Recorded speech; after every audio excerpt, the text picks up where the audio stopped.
Hello, hello, hello, hello. Let's see. Hello. Hey, Marta. All right, co-host. Okay. Hi, Steve. Hi, Dennis. Yo, Can you hear me right? I Yeah, can. got you. Let me go ahead and Okay, tweet that's this perfect. and let people know we're up in here. Perfect. I'm not seeing no pasa nada, even though I'm connected with it, but okay, Are you connected from your desktop? yeah. Yeah, so what I learned a couple weeks ago is sometimes it picks and chooses when it'll show when you're logged in via desktop. Um, Okay. So even if at it some point it will show. maybe Okay. not, I don't know. It seems like a Okay. buggy thing they're working out right now, but yeah, it, Okay. it should be taken That's care of cool. soon enough. How are you doing today, Okay. Marta? I'm fine. How about you guys? Hello, hello. Hello, everybody. I'm doing good. I'm feeling much better than yesterday. I was very sick yesterday. Yeah, I Sorry to hear that, mean, homie. one rest day. That's cool. It's all Yeah. good. I'm 1,000% better today. Like that's how my body is. Like I'm impervious to a lot of like sicknesses, but like when I do get sick, it lasts for like a day and it's like hell. So Well, one day is not that bad though. exactly, it's not. I, you know. Perfect. And Okay. glad What's to up, hear you're Steve? feeling So better, tweeting it around. Dennis. Thanks, Um, thanks, man. and good to hear you, Marta, because it's just really awesome. I'm pretty thankful to be here, and be talking about this stuff with you, and be invited to chat around and discuss some cool things with you, some important things I'm too. I'm thankful for having you guys as the first guests ever of this first space ever in general and first space of this format. So Uh huh. yeah, Excited. that's pretty amazing. And actually, I got interested in NFTs not because of Happy Quokkas, but actually, first project I was really into was Happy Quokkas and still is. So Nice. Yeah. yeah. Woo. So I love to hear it. Love to hear that. okay. So all right, I'm just perfect. Yeah, I'm just connecting every social and Hmm. really sharing everything. Let's give it a minute or so we can all share. Yeah, and make sure too Let's if you guys are listening, go go. ahead and give this a retweet real quick and let people know you're up Yeah, in here, yeah. Retweeting all up like in it. crazy, like crazy. I mean, So especially as I told you guys in Italy, Twitter is not as common as a social, apart from politicians and journalists and people that follow soccer. Like these are the three types of people that are on Twitter in Italy. So yeah, I gotta sit you down. You and I could help you out because the Twitter Spaces is one of those things, and especially if you're in an area like Italy or something like that where there's not a lot of people on it, and you're using it for a specific use case aside from those main individuals, yeah, then you're kind of ahead of the curve in that sense, and you could yeah. be doing things like live streaming this space because this is what I'll usually do. What I've been experimenting with on my own is I'll take my spaces in the morning and then I'll live stream them to YouTube and Twitch and Facebook. No, And just that's by cool. capturing, yeah, yeah. So do one thing on Twitter and then have that replicate 3 times over on other Oh, platforms. that's cool. So Do mhm. send me a recording of what you do because I know StreamYard has this feature. So yeah, Yeah, like no, I'll yeah, it's I'll cool. give you a little checklist. I'll put it together for you real quick. It's cool. Oh, It's cool. awesome. All And Marta, right, all when did right, you all start? right. Okay, let's start it. But I love no Yeah, pasa nada. yeah. Um, So no I pasa follow, nada and is all. actually yeah Hmm. is not appearing here. So we're gonna sort this thing out. But anyways, no pasa nada actually started during the pandemic when I came about with a friend, of course, via messages, and we were WhatsApping, and she were like, like we need to start talking about this, and I'm like, yeah, and she's like, if you ever want to do a podcast, and she was like bullshitting me around because I was doing at the time a live stream per day with the, like virtual content was the only thing we had left, right? And so and so I'm like, no, like for real, like let's do it. And she's like, okay, like let's do it. And so that it all started, and we started talking about um like characters coming from the 90s, such as or the early 2000s, like Harry Potter, Friends, other types of TV series and movies and books, and under the light of mental health. And actually, spoiler alert, we're gonna actually recreate the first episodes we did in Italian in English with the same characters and same mental disorders or issues in the coming weeks. So yeah. Very And nice. yeah, that's how it started. And right now, like, it has grown to be one of the top podcasts in Italy when it comes to mental health, and a pretty unique proposition, because it's hard to talk about these things when not talking scientifically, you know, like as a doctor, which is makes it pretty hard. Otherwise, on the other side, you have just the self-help kind of space, which is what we don't want to go into. So you need to find a place in between, which is being scientific but being easy and approachable, you know. So that's how it came about. Oh, I see my CTO here. Hi, Emanuele. Hello.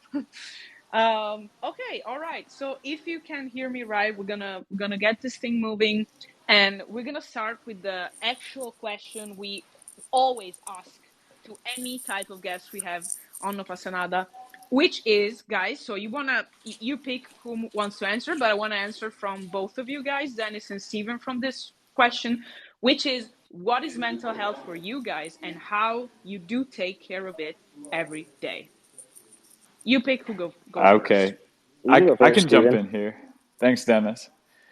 What is mental health to me and how I take care of it? So, you, I mean, health is like on a scale of 1 to 10 for me. Hey, how am I doing today? What types of thoughts am I feeling? How's my body feeling? How's my mind doing? What are my thoughts like? And how I take care of it, mostly day to day, is I have my own meditation practice that's been pretty beneficial for me, and that's understating it. It's been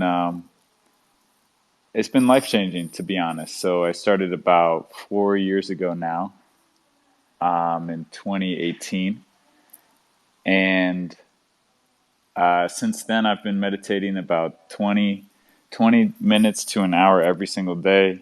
You know, never miss a day without stop for those years. Uh, and along those lines, that's really boosted my mental health because it's allowed me to create like a separation from thoughts that I have, emotions that I have, and create that nice pocket. That's the best way I can describe it, of space where I can be myself, where I can allow things to move through me instead of happen to me, and be able to respond and react to different, things in my life, whether they're good or bad. So that's been probably the biggest for me, and that's what mental health means to me and how I take care of it. So, Dennis, how about you? Yeah, nah. So like, I think that mental health is one of those things that there's like the physiological side of it, and then there's the psychological side of it.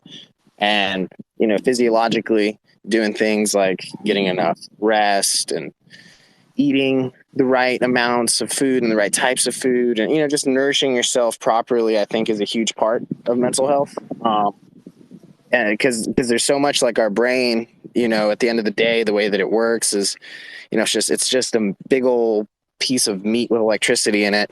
And I think that it's just like all of the things that we end up doing, and the ways that it ends up working are tied to what we consume, both physically and mentally. And I think that that's one of those things that, for me, mental health is, just as much about being mindful and taking time for myself, and focusing on things that, I think are important.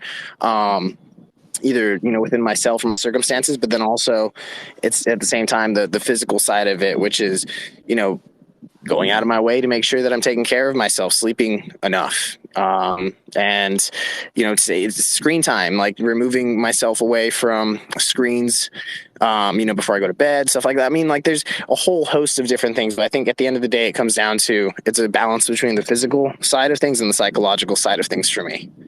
And I think the thing that ties them both together is mindfulness. Man, that's awesome. I actually, just to kind of jump off of that too, it's like, yeah, because I notice my mental health goes up or down with all those things that you're consuming, food, screen, things like that. Like my favorite rapper is Jack Harlow. And if I started getting in like the doom scroll of Jack Harlow, whether like interviews or like little music video clips, I'll notice that my mental health, like my thoughts will be kind of jumping around much faster than they would if, when I come off post meditation in the morning. My thoughts are very clear at that moment. So yeah, it fluctuates, it changes for me as well. That's a really cool point, Dennis. Okay, guys, I was just trying to pin the tweet, which now I think I managed. It's the first time I'm doing this, so yeah. Okay, I picked this one because actually there's lots of things to talk about if it comes to. I'm reading for the ones who will listen to us in the podcast or maybe are driving. 2022 thoughts. We sincerely hope you're ready to see what utility on Solana is actually about. Let's fucking go. Web3 is just starting to warm up. Wag me. So I want to ask you, Steve, how, and then Dennis, you can come jump on it. How Happy Quokkas came about. I mean, it's pretty clear when it comes to saying the project is actually about mental health. Listening to both of your stories, why is this thing happening? But let us know how it actually came about. Like, how did you get the idea? Is it your first project, or even how you got interested into NFTs? A little bit of a backstory here. Sure, that's awesome. Actually, in 2021, I thought NFTs were a big scam, and so I was trading crypto at the time, and I thought, this NFT thing is pretty whack. I mean, I wasn't seeing a lot of utility. I was seeing this Bored Ape at $2,000, and I thought, wow, why would someone ever buy a Bored Ape for $2,000? And of course, that was just the beginning of it. But then I started realizing, like, hey, this thing is actually real. Check out the utility that can really be drawn from these NFTs. Check out why it's important that people have low barrier of entry to join communities with something like an NFT, and why that brands, artists, games are eventually going to use this technology and adopt it as the standard in what we hope to be is a very short time for all of us listening here. But for myself, it was my first NFT project, Happy Quokkas, and it is my first NFT project that we continuously work on. We're here for a long time, because I saw the lack of utility that was being drawn around in the space, especially in Solana, where people were just making copies of other projects and just a lot of junk. As well, my intention with the community of Happy Quokkas is to provide a space that, I wish I would have had. My own mental health journey, was fairly drastic. I mean, I went from a collegiate university at Loyola Marymount, and between parties and substances, had a pretty drastic switch where there was a point in time where there wasn't a ton of community around me as I was going through this switch. I went sober, I started meditating every day. I changed my diet to a vegetarian one. And although I was noticing my mental health improve, there still wasn't that community around me, which I realized was very important. And I passed through, and I joined different clubs like surf club and yoga clubs, and met new friends at the restaurants that I was going to that were different than I used to go to. And you know what? It was a phenomenal shift in my life, and I would do it 100 times over again, because where I'm at now, I know is a byproduct of all that, and really, made it beneficial for me to improve my own health all around, across all mental, physical, everything. So Happy Quokkas came about that space like, hey, I wish I had like a space where I could go and talk about this transformation going on, where I could go and talk about like what's going on with me, maybe get some cool opportunities to So it was like a interact bit with the community. therapeutic for you, right? Like, Yeah, definitely, because I just recognized that when I went through my own transformation, there wasn't a community out there that could be like, oh, I know exactly what you're going through. All my friends were maybe drunk at a party, and I was thinking about, hey, how do I like improve my health and meditate more? And it was just different. So that's where Happy Quokkas came about, and then I'll take you two up until I met Dennis, and then Dennis, you can jump in as we talk, because as the Happy Quokka project went on and we started gaining traction and moving, we needed more help, and there was an influencer, D-Rock, who shouted out our project, and D-Rock is the and that's the exactly cameraman. how I came to know about you guys. Really? It's Awesome. it's because I was following David and seeing NFTs and mental health, and I was like, okay, this is it, Yeah, amazing. So David and I met at New York NFT NYC conference that I traveled to, and then so you, Marta, saw the post.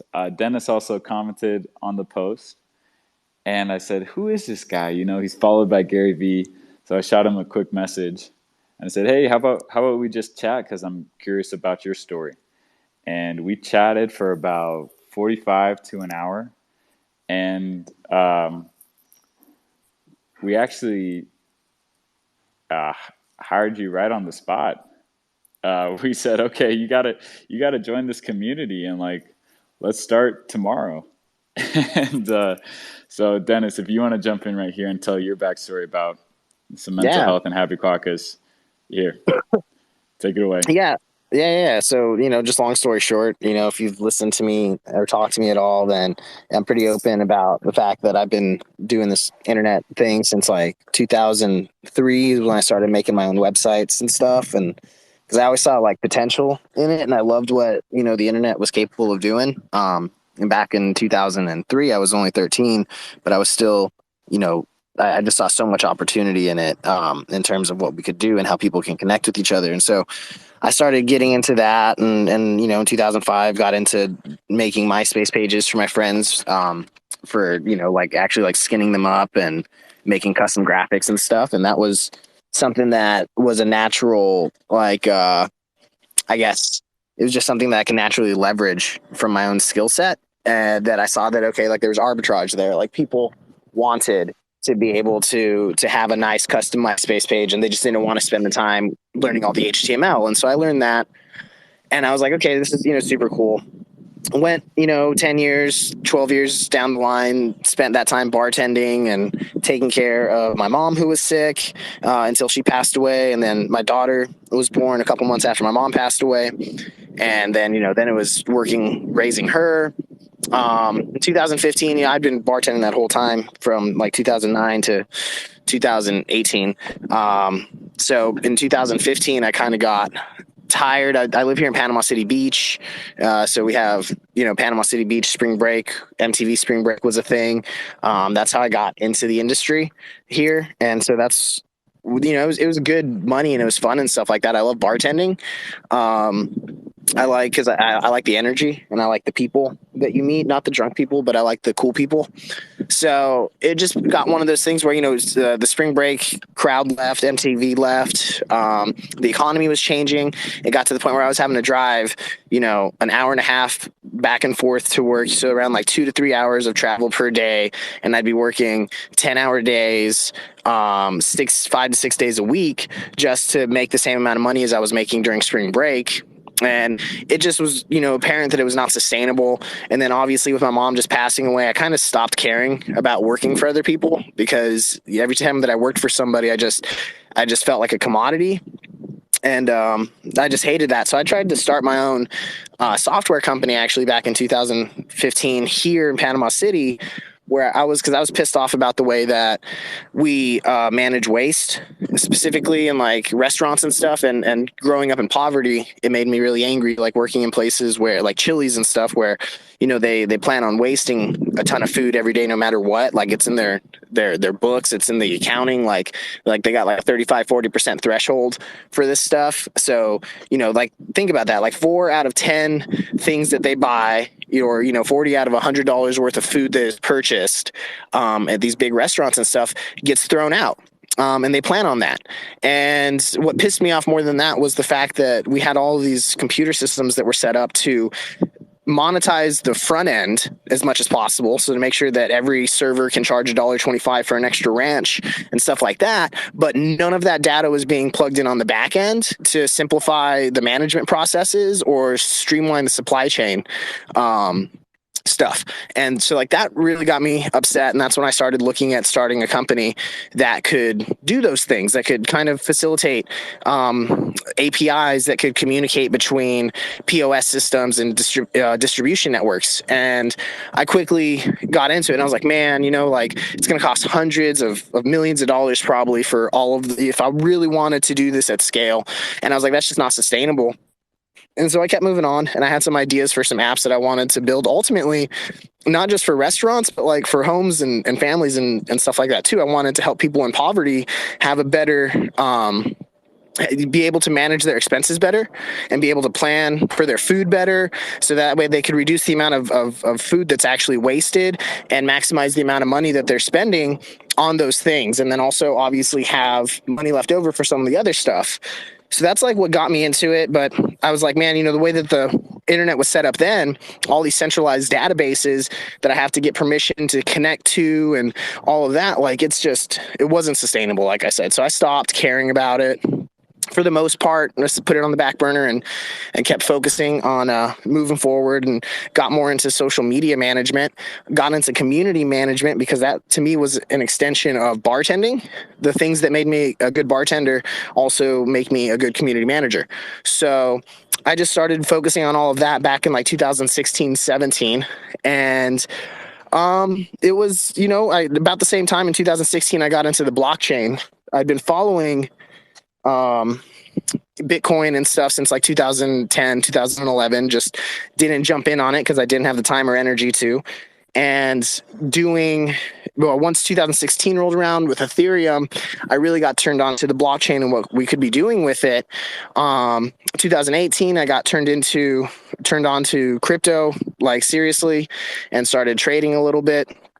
Not too much, but just enough to participate. And then it was 2021. I ran a Discord group with 15,000 people in it earlier last year with the AMC and GameStop thing. And that was fun and everything, and I loved it. I loved the community management at scale like that. But the admin team that I was working with was just trying to monetize their community in a really weird way, and it just didn't like sit right with me. And I didn't want to spend any more time or energy on it because it was just, there was no focus on any type of mental health. Like it was just like everybody was going in, and it turned into an echo chamber for AMC, and that really just got annoying. So I left and then started paying attention to the NFT market.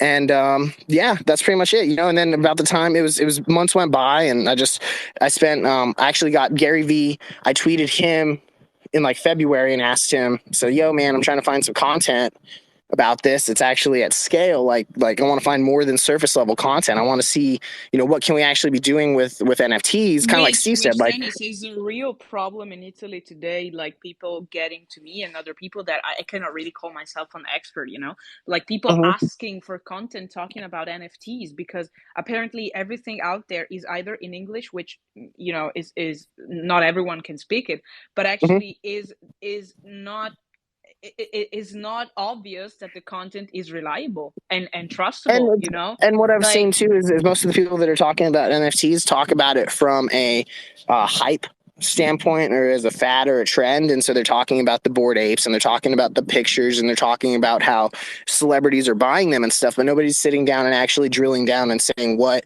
we can be doing. What's up, Dan? Nobody's sitting down and focusing on what we can actually be doing with them, or at least that was the case back, 6 months ago. And that's what really got me into spending the time and energy myself to look into it. And it was the D-Rock tweet that I was really interested in because I saw D-Rock we posted. should have invited D-Rock. We're gonna send him the recording of the podcast. Come on, like Of he's course. done everything for us. Yeah, no, we got to. Yeah, I got his that was email address. amazing. I'm gonna send it to him. But yeah, it was that D-Rock tweet that turned me onto this, and I started talking to Steve, and it was really kind of perfect because it was just one of those things where, as a marketer, I got tired of working with small businesses around here that just want to. Like I said, I've been saying it 1,000 times. Like I think it's a waste of my time now in 2022 to have to try to convince somebody to get a Facebook account for their business. And if I'm having to do that, I just don't think that I should. You could probably be doing a lot of stuff yourself. You don't need to be paying me to run your Facebook page. And that's kind of what most of the clients around here want. And so I just got tired of that. And so it was like talking to Steve. It was just like a perfect thing. He asked me like, "Yo, what can you do for us?" And after we had that conversation and we went back and forth, and I was just like, listen, like I consider myself a full stack marketer. But at the end of the day, I actually care about this stuff too. I'm highly passionate about blockchain and Web3 in general, because I actually think that there's so much utility there. And I think there's so many opportunities.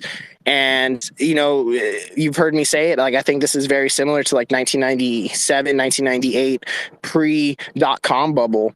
And I don't think the NFTs are the bubble, but I think the blockchain is the bubble.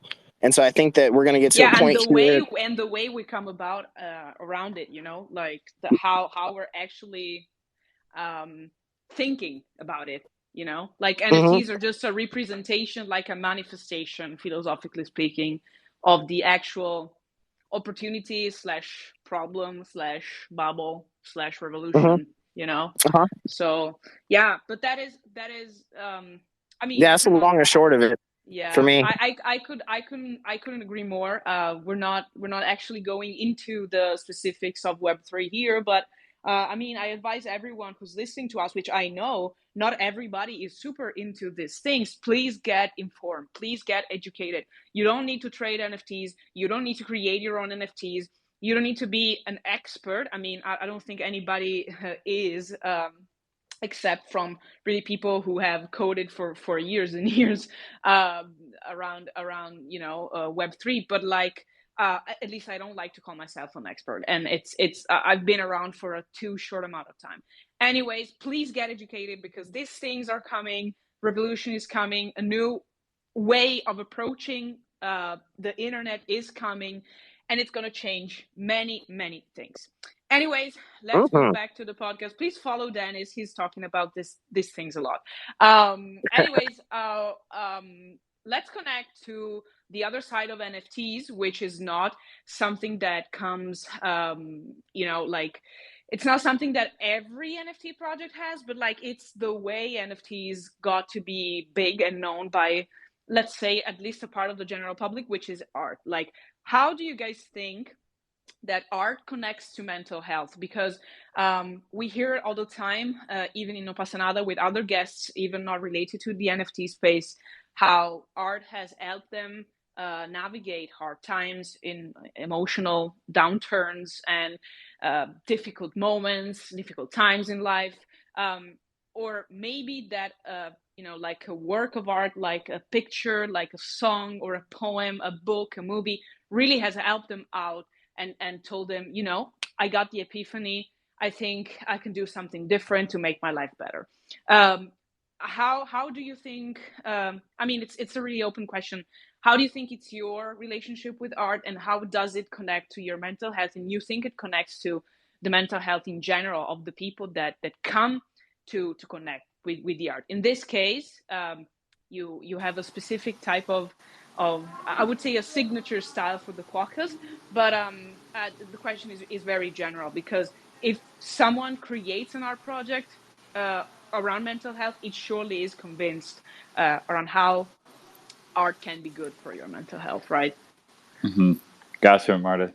And yeah, to preface this, we're really in this like a wave, and we've both said this to each other before. I think on Twitter or in Discord, that we're in this next pandemic of mental health, that's going on right now. So these things are very important to talk about, tools and things like that we can use to, connect or improve, our mental health in general. For me, for Quokkas and the art connecting to mental health, you know, I'm not quite sure how that's going to formulate at the end of the day, 2 years, 3 years from now. How will this Quokka photo, really assist someone in their life? But I do know that since we've created the NFT, one of our community members was reached out to by someone who saw the Happy Quokkas and saw what we're about. And he reached the page and he was talking about actually killing himself. And so our Yeah, I community remember this member, perfectly. I remember this perfectly. Yeah. and he went into our chat, and of course, we're just an art project, but he went into our chat, and someone, was able to like talk him down and discuss like, hey, this might not be the best move for you, vent. He was able to vent to the community member, what was going on, and actually sent a nice message a couple of hours later, like, hey, that person probably won't ever know this, but they saved my life. So for me, that's, who knows The where we'll be say in two louder for the years. people in the back, like for real, like this is also, Yeah. Dennis, this is the power of content. If you think about it, like for real, like the times I will never get tired of saying this. When you decide unilaterally, you're not putting out content because you're not confident enough, because it's not good enough, because I have no idea why, and then you decide you're not touching anybody else's soul, like you decide. Whereas if you do, that might suck, but maybe one person is out there saying, you know what, like this is giving me a new perspective. And it doesn't need to come to suicide, of course, but maybe comes to the power of, I don't know, accepting change, or dealing, like coping with loss, or a new idea of like, yeah, I'm gonna try this Web3 shit, I don't know, but like it gives you a new perspective. So you pick on not trying to do so because, I don't know, you're insecure. So it's really powerful. Like it's really powerful. Yeah, and I Yeah. just wanted to touch on that real quick in terms of like content too. Like, it's really easy to just sit there. Like, you don't make content because you think you gotta make it for somebody else. Make content because you want to make it for yourself. You know what I mean? Because like the things that we find interesting are the things that other people are going to find interesting. So we don't have to try to sit there and be, assume what somebody else wants, because then we get into this, weird paradigm of creating content because we think that's what somebody else wants to see, and it's just not rooted in any type of actual like empirical data or anything. It's your assumptions. So that's why I've been trying to, like, my biggest hack for telling people to do content is stop treating your social like a content page, like you're going to create content, like create content in a way that is like journaling the things that you find interesting. So, and then use it to essentially create those journal entries where anybody can read it and glean insights and value from it. But in doing so, you don't have to feel like you're going to create content for somebody else. You can create it for yourself, remove all of the unnecessary boundaries, and then what you're left with is the thing in and of itself that you're interested in, that somebody else will be interested in. And for Happy Quokkas and mental health, like it's not fake. And Dennis and I are so aligned on why we're doing this. We're not doing this to overhype anything. We're not doing this to start flipping, day to day like a day trader or a crypto punk. We're here to provide as much value as we can, as what we see possible to the community, whether within that mental health focus. And we'll see what happens. I mean, this is like such a new business, such a new opportunity. such a new way to combine mental health and art together and community building and all of these things. We're not here to hype it up, but we're going to be authentic and real with it. And our assumption is that that's going to give a lot of value to people at the end of the day, and that's everything, right, Dennis? I mean, we're not Yeah. here for a quick cash grab. We're here to impact people. Yeah, no, and I'm I think never going back. selling my quokka. That's for sure. Oh, I love it. I think going back to what you were saying a second ago too, Steve, you were saying you don't know what it's going to look like in a few years, but as far as the way that I see it, there's the obvious that okay, the quokka is the happiest animal in the universe. So there's a little bit of Yeah. poetry there, if you will, in terms of how we align ourselves. But I think more than that, and then going back to the NFT side of things, I think that, for the way that I've been saying it to everybody that I've been onboarding, it's listen, this quokka right here gives you 100% access to everything we do in the future, right now and in the future. But you don't need the quokka to participate in the community. And that's something that Yes. when I was talking to Tommy, it seemed like it was a little bit different, but that was for me. It was I think that if we're going to be a mental health community, we don't need to be excluding people who don't have access to the thing, you know what I mean? Because that's just privilege. And so at the end of the day, if we're trying to be inclusive, then it goes against the nature, right? And so that's where I think the NFT itself over time is going to be something that people will hold, because they're interested. They get it because they believe in what our project's doing, and they hold on to it because they're excited to see what's going to come from it. But at the end of the day, you don't have to have the quokka to get the core value from the community, and and whether or not it's the talking in the Discord or if it's participating in the academy that we're putting together. At the end of the day, those are the things that we want to make available to everybody. And, if you want to participate in what's going to become the DAO, if you want to participate in shaping the community, seeing the behind the scenes stuff, or just supporting us, then that's what the quokka is about right there. That to me, I see it as a fundraising mechanism that people can hold on to forever, like Marta said, and it's going to be valuable no matter what, because it represents the time and energy that they spent getting into the space and learning about it. But it's also going to represent the initial community of close relationships that those individuals were able to form through the quokka itself. Yeah, indeed. So we're moving to the last question, and then if there's someone in the audience who wanna raise their hand and ask a question, you're more than welcome to. I'm gonna take 2 or 3 max. So this is a question more around specifically mental health, and I'm gonna ask you, both of you, if you had a magic wand or something, you could change in a second, something around the way we talk about mental health. So what we call the narrative around it, and to help destroy the stigma. What would be a prejudice or a piece of narrative or something you would do to change it and to make it more, I would say, democratic in some way? I think for me, it's maybe not how we change it, but something that comes to mind, some realization is that when someone says something about me, I have the choice to respond to how I can react to what my emotions are, to what I can start feeling. So, for example, if someone's being mean to me or bullying, I have the choice, and it's my responsibility to decide how I want to react to that person. And I think that's a huge part about mental health, that a stigma is there, that a common theme is there, that hey, if someone's being mean to me, I have to feel sad, or I have to feel some type of way.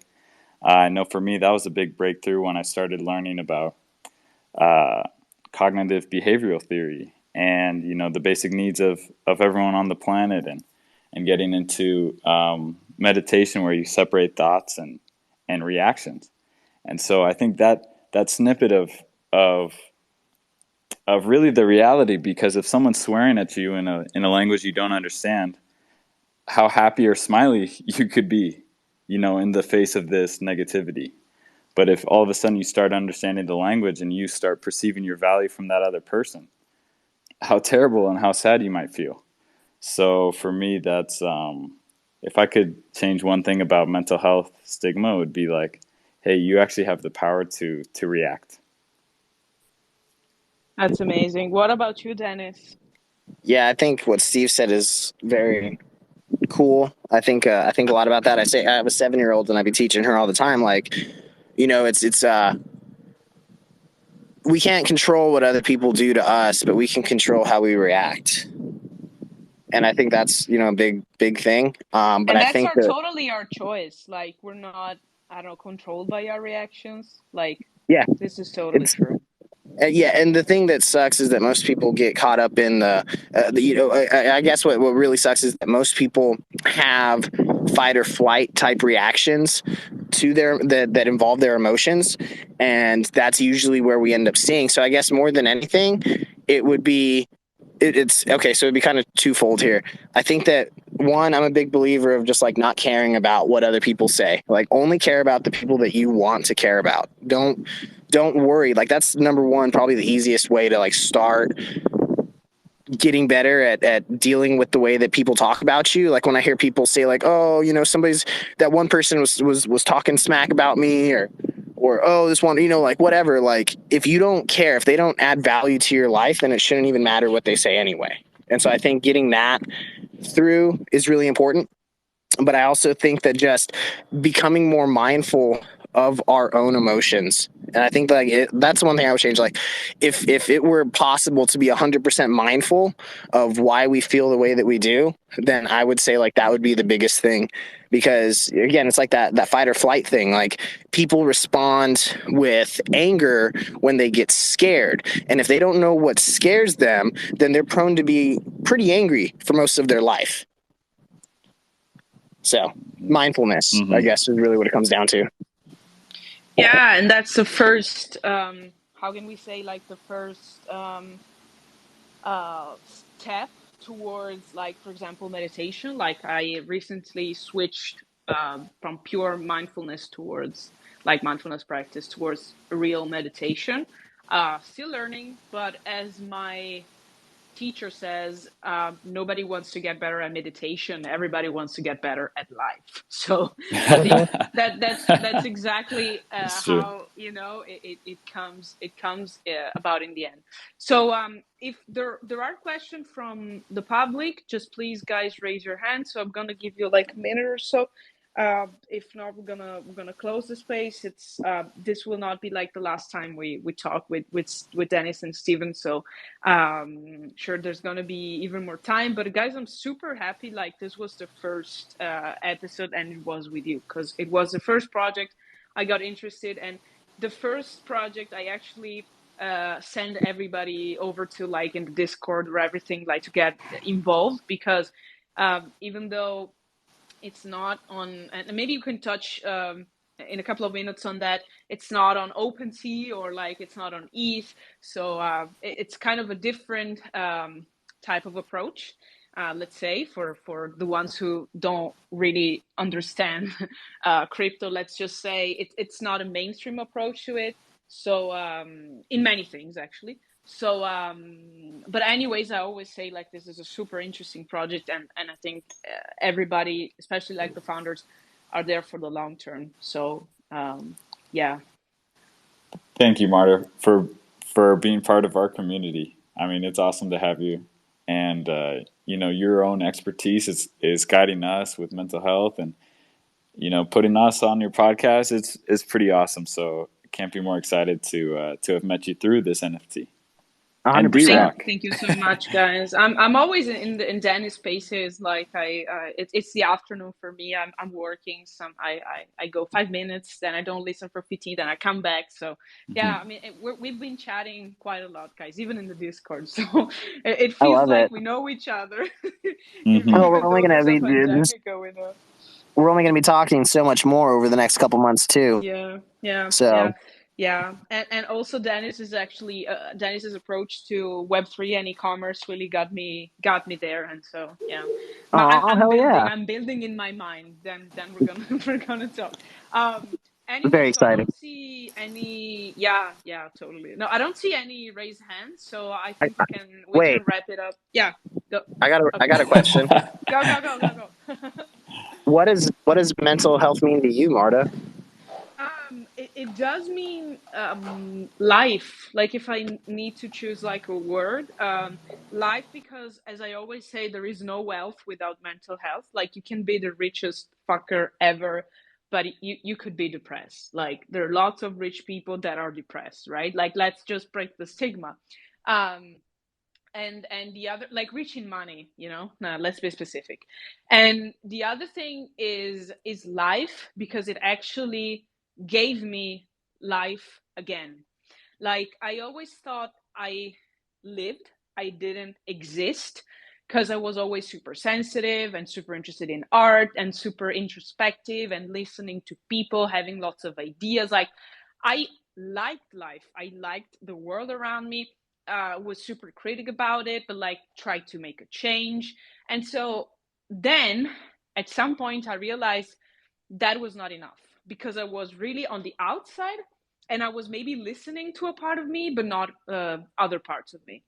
And I really needed to get on a healing journey with, inner kids and past trauma. I lived a pretty fortunate life, but up to now, a pretty privileged life in terms of having food to eat, never having to, worry about money or everything. I don't come from a rich family, but like you need to know what you have, and having a place to stay, food to eat, being able to study, like it's a pretty big deal. And actually, starting to understand that I needed to get to know myself even better to be able to create more and create even more of an impact. So I would say I that would be from 2015 more or less to 2018, when I got the panic attack that actually really changed my perspective. Those were the 3 years I was working really on myself and understanding. And from 2018 on, I really made another jump to life, towards life. Like with, right now I'm doing meditation. I did mindfulness last year, then going to see a psychiatrist, not only a therapist. So yeah, like it's life again somehow. And I don't really understand how happened just yesterday. A really good friend of mine told me, I need to be speaking to someone about this. I'm like, tell me. She's bipolar, and she goes to do psychoanalysis, like Freudian therapy, let's call it this way, and goes to a psychiatrist. And she's like, I need to go back to my psychiatrist, and I wasn't there for like 3 months or so. And I'm like, yeah, so if you had a stomach ache, you would go to a specific doctor. So why is this a big deal if you need to go back to the psychiatrist? Like, you have issues, and that's okay. So, we need to really put it at the same level. And this is something, if I could change something around mental health, I would change this. Like, so it's life. Like it really, we're worrying about things that we really shouldn't, 100%. I guess, yeah, that's important. Just focusing on the right. I guess that's mindfulness, though. You know what I mean? Like that's what I love about it. It all circles back to just mindfulness, like being aware Yeah, in the present. and Yeah. grateful. Yeah, being in the present. Like those are the keys to life right there. Yeah. Yeah. So. Totally. Hmm. Totally. And Totally. you're breaking the stigma, Marta, because it's like, how common is it that for any other disease, everyone's open. Oh, I got this disease. I have this condition, and I need to go see a doctor about it.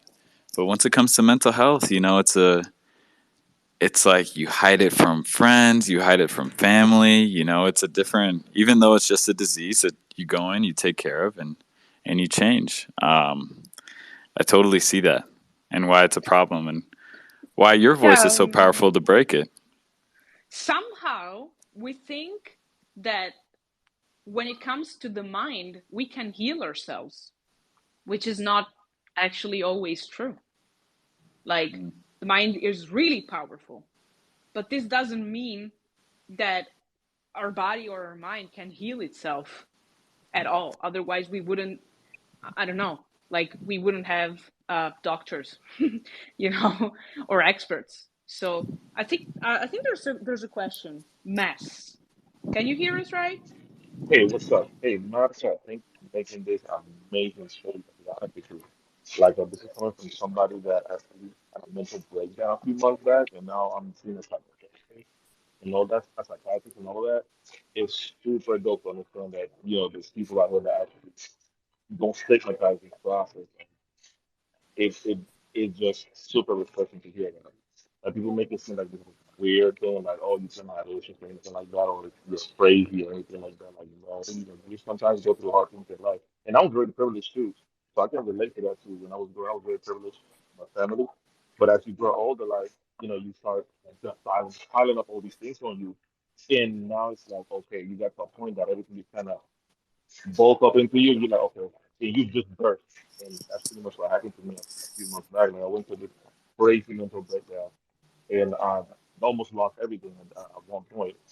So my psychologist, referred me to a psychiatrist. And I was able to get into that. I got into mindfulness therapy, change the attitude. Then it's true, man. Then it's true. Change the eating habits. Like I became vegetarian now. Um, and it's totally like a 360 routine, but it's definitely an effort to be able to keep your peace at all times because you don't want to really get stuck. After you find that breakthrough, it just becomes completely different, a whole different life at that point. And Martin, thank you for making not making a stigma out of this. I love it. Thank you so much for your kind words. Actually, we're gonna be here twice a week, so yeah. But as he said, if you don't take care of these things, like they actually pile up. Like at some point, you will find yourself having a skyscraper inside of unresolved things, which is not something that really help us sleep or like living life or even having sex and relationships. So it's really it's really hard. So I think we have today these types of tools to really break the stigma, and so each and every opportunity and sharing opportunity we have to really talk about it and give our perspective helps people feel even us like feel less alone, because the worst thing I remember from my darkest times is thinking, oh my god, like I'm the only one in this uh, present time and space with this kind of problem. I am not normal. I am someone who's very bad or an alien or something, which is never true. When I got to my psychiatrist, she laughed at my face and she said, you know what? Like most people have this thing. So what are you worried about? What makes you different? Precisely nothing. So yeah, hearing experiences is just as powerful, I think. And this is how we can, give us voice, like social media and content in general. Like Dennis, in the end, it all comes down to content again. So, yeah. Exactly. So Well, it's yeah, content's the currency of social media. So it's always going to yeah, come down to that when we're using social exactly. media. Exactly. All right, so we're gonna approach the hour. Here in Italy is almost 7 p.m. I don't know, guys, where you at? What's the time? Probably afternoon. It's noon right now. It's just about. It's 11:53 my time. Okay. All right. So like lunchtime, and we are almost at dinner time.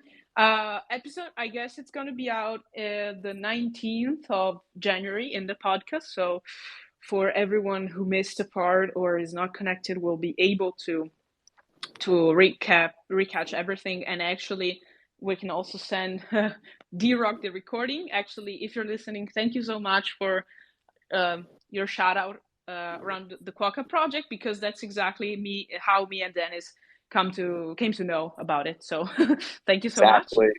and Yes, and thank you, also Mas, for the question as well. also people, just so you know too, like people don't have to wait since you recorded this. People don't have to wait until you drop the podcast episode. They'll be able to re-listen to this or listen to From this Twitter, recording from Twitter. directly on Okay, Twitter. Yeah, that's cool. That's cool. but it only lasts for 30 days. So that's Okay. the thing. It'll automatically get deleted, and that's why I'm doing that. That's another reason why I'm doing that recording thing and Yeah. restreaming to other platforms, because it actually allows me to keep the recording for myself instead of having it live on Twitter. So there Perfectly. you Please, go. please send me over a link of your streams, so then I can do the same for this ones You know, in the other social media we have. So yeah, thank you absolutely. so Yeah, much yeah. again, Dennis and Steven from Happy Quokkas. Happy Quokkas is minting. Mint is live. You can find their Discord, their Twitter. Just you see the pinned tweet is a tweet by No Pasa Nada. It's actually tagged Happy Quokkas. Happy Quokkas is on Solana, which is a whole another topic of discussion. And price, I think, Mm-hmm. is still 1.1. Am I right? Mm-hmm. 1.11. Okay, that's I right. think it's That's right. 1.11. It might just be 1.1. I, But I don't remember. Okay. 1.11. Yeah. Perfect. okay, You Thank can cool. you so find much, them Marta. and you can join them in the Discord. We have lots of interesting channels to talk about mental health, fitness, yoga, Mhm. you name And it. it's growing. And it's growing. It is. And I We're Oh guess yeah. I'm almost gonna plug we're this almost too. 4K folks, right? Like lots of Yeah, people.